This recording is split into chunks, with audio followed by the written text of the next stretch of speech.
जय योगेश्वर।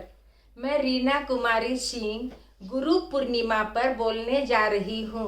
गुरु पूर्णिमा आषाढ़ महीने की पूर्णिमा यानी व्यास पूजा का दिन। व्यास पूजा का पवित्र दिन संस्कृति निर्माताओं का पूजन होता है।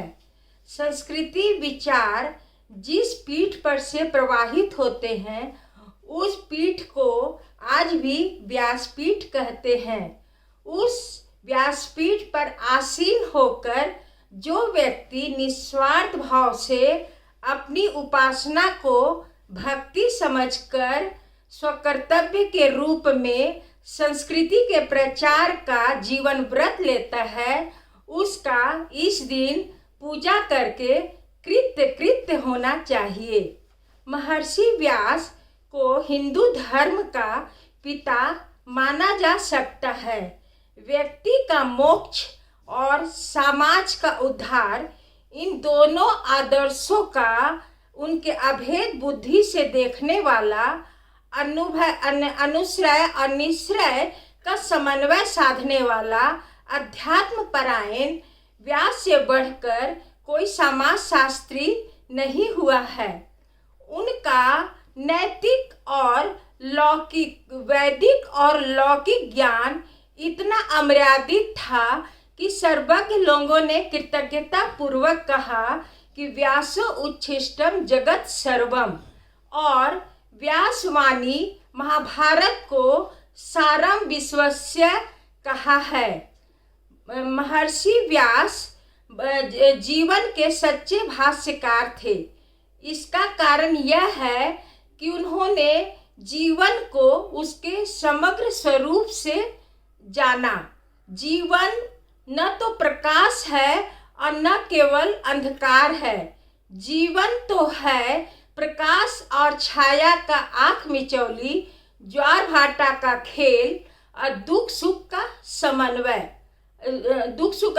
महर्षि व्यास का कहना है कि जीवन सफेद और काला तंतुओं से बुना हुआ वस्त्र है। सद्गुण और दुर्गुण जीवन में दोनों साथ में देखने को मिलते हैं।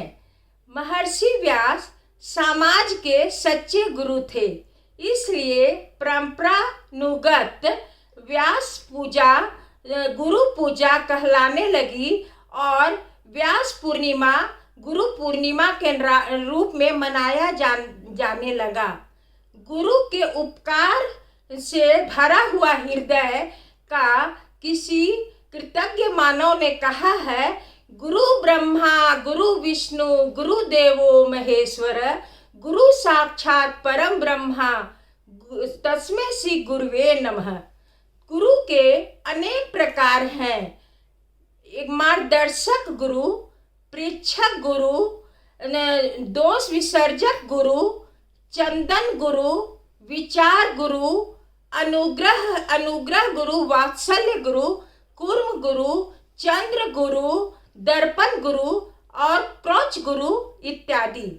प्रत्येक गुरु की अपनी अपनी विशिष्टता है। मार्गदर्शक गुरु शिष्य के जीवन में योग्य मार्गदर्शन देता है।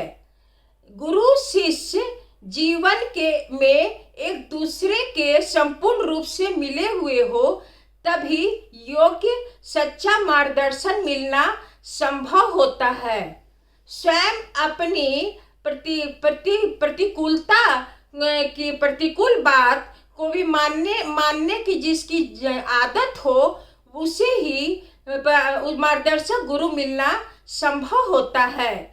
परीक्षक गुरु की भूमिका अनोखी होती है।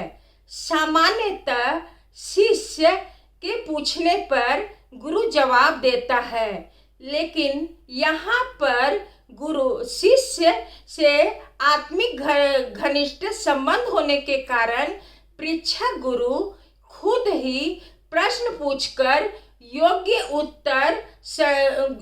उत्तर सूचन और संकेत द्वारा उसे जीवन की सच्ची राह बता देता है। इसके दोष विसर्जक गुरु के साथ शिष्य आत्मीय संबंध रख बिना संकोच का अपना दोष बताता है। उसे विश्वास होता है कि मैं अपने गुरु को अपना दोष बताऊंगा तो मैं गुरु के नजरों में नहीं उतरूंगा और गुरु मेरे दोष सुनकर भी उसके लाभ नहीं उठाएंगे। पंख से पंकज निर्माण करने की हिम्मत इस गुरु में होती है। चंदन गुरु, जिसके सानिध्य से गुरु में सुगंध आता है, उसे चंदन गुरु कहते हैं। विचार गुरु मिलना बहुत कठिन है। वह शिष्य के अंधकारमय जीवन में गुरु प्रकाश का दीपक जलाता है। अनुग्रह गुरु बहुत कृपालु होते हैं। अपंग बालक को माँ गोद में उठाकर जिस प्रकार पर्वत चढ़ाती है, उसी प्रकार ऐसे अपंग बालक जैसे मंद बुद्धि के शिष्य को गुरु अनुग्रह करके उसे आगे बढ़ाते हैं। गुरु के बिना ज्ञान नहीं मिलता। इसका अर्थ यह है कि वे हमें हमारे विकास और अधिकार के आधार पर ज्ञान देते हैं। स्पर्श गुरु पारस मणि के जैसा अपने शिष्य को स्पर्श से ही उसके जीवन में महान परिवर्तन लाता है। वात्सल्य गुरु के सहवास से उसकी सारी शक्ति का सृजन न भी हो तो शिष्य को ऐसे गुरु से उष्मा मिलती है जो उसके जीवन में बहुत अति उपयोगी है। कूर्म गुरु की अमृत दृष्टि शिष्य के विकास में प्रेरक होती है। चंद्र गुरु दूर रह के भी अपने शिष्य में शीतलता और शांति का साम्राज्य स्थापित करते हैं। दर्पण गुरु शिष्य को आत्मनिरीक्षण की प्रेरणा देता है। दर्पण देखने का अर्थ है स्वयं को जानने का प्रयत्न करना।